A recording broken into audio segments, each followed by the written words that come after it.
when you go into people leadership, a lot of people think, "Oh, I'm moving up in my career. It's more money. It's this." It is a complete change in what you're doing in the amount of responsibility and accountability that falls on your shoulders. You're dealing with people. That means all of their issues personally and professionally. That means all of the wins go to them and the losses go to you.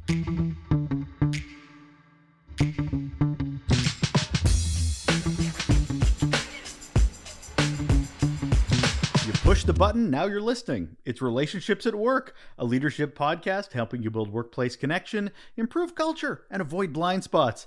I'm the host of the show, Russel Lolacher, a communications and leadership expert. I have a couple of decades of experience, successful decades of experience in both those areas. And I also carry with me, just like you, right here with me all the time, a heap of curiosity on how we can make the workplace a better place.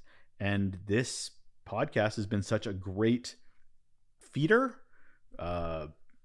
giver for my curiosity, because I have so many questions just like you on how we can make things better in the workplace. Leadership's a tough one sometimes because people have different definitions of what is or isn't leadership, and it sometimes will bust and bounce off our own perception. So hopefully we're breaking through that in these conversations. Truthfully, I don't think this conversation is going to be any different. We're into the fourth part of our four-part conversation. So this is the end of it. We're talking about adversity into opportunity this week with Whitney Faires, our guest. It's been an interesting one because we all deal with adversity at different levels in the organization, whether that's levels by where we are with our job titles or levels of range of what that adversity even is.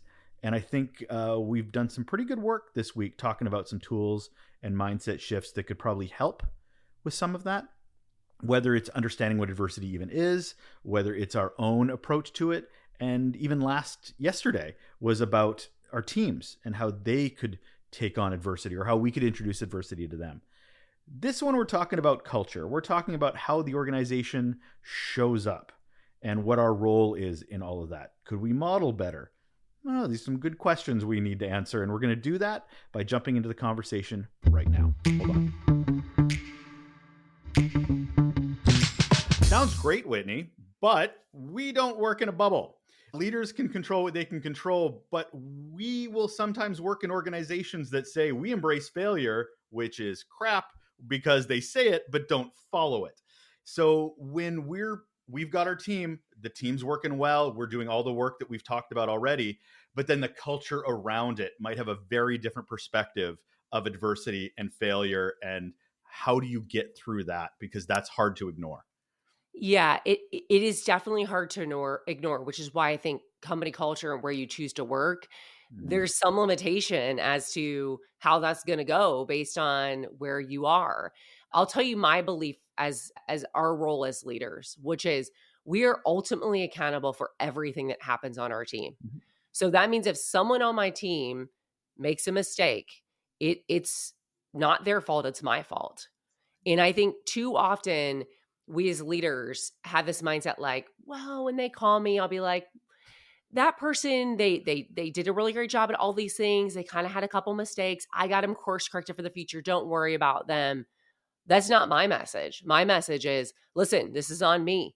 Here's where I coached them well. Here's where I was able to oversee what was happening, make sure we're on time. Here's where I missed.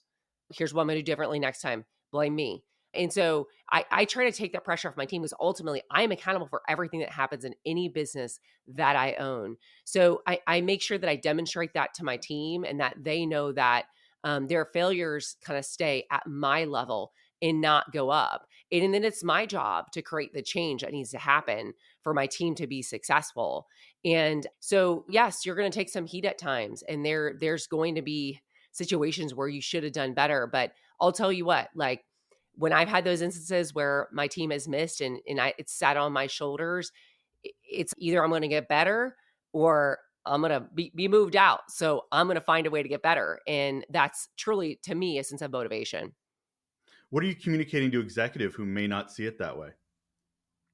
Well, ultimately, if they're firm in their position, I will tell them, listen, I respectfully disagree that the failure is on this person. Yes, like they carried out the plan. They own part of the responsibility in it, but you hired me to run the business. So it ultimately falls on me to ensure that person is prepared to execute what needs to happen to drive the result. So there's shared ownership.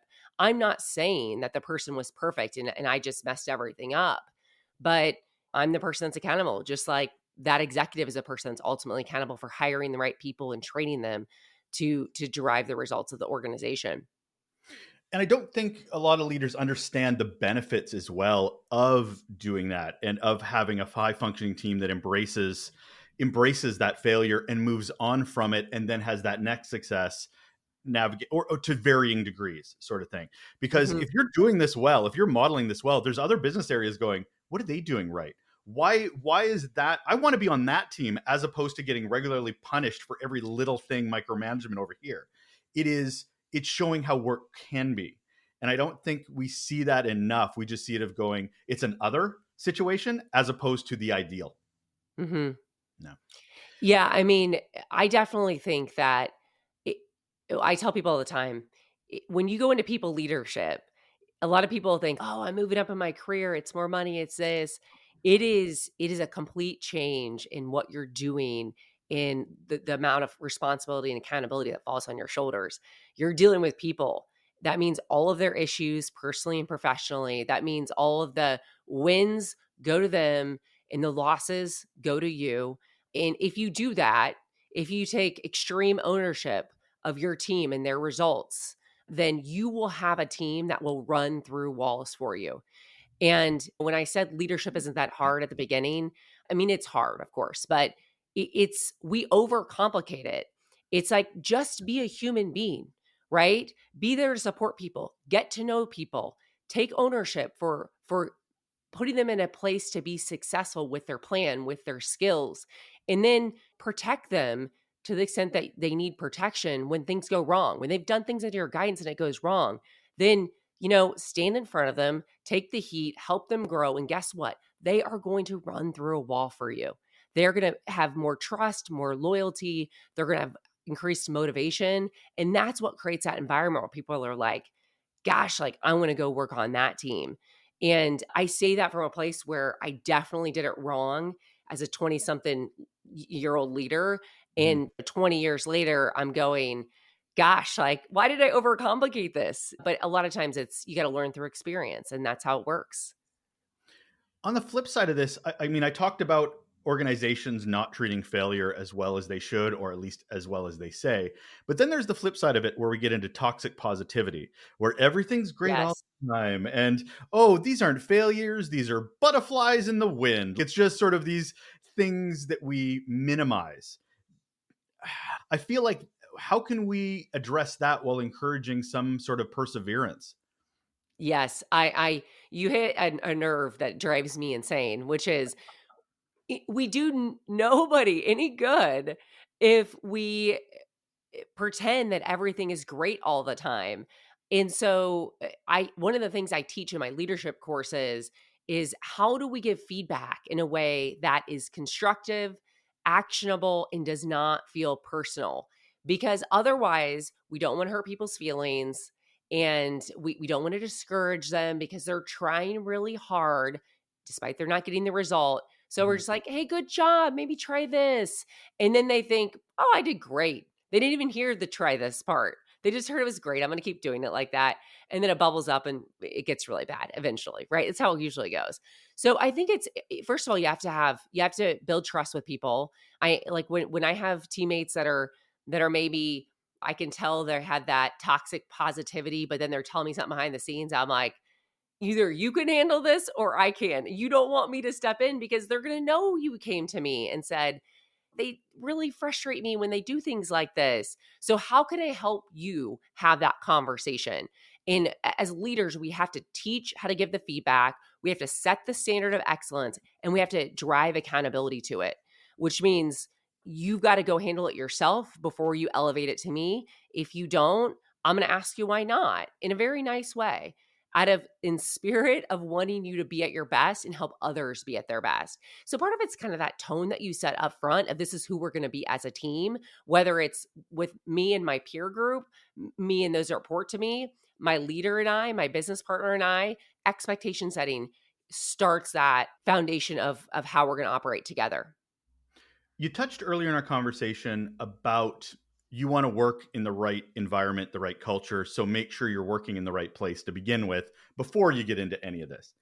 Yeah. What should we be looking for? What should HR and executive be doing to put guardrails up that embraces failure, that embraces adversity for somebody on the outside looking in that may not know what to look for?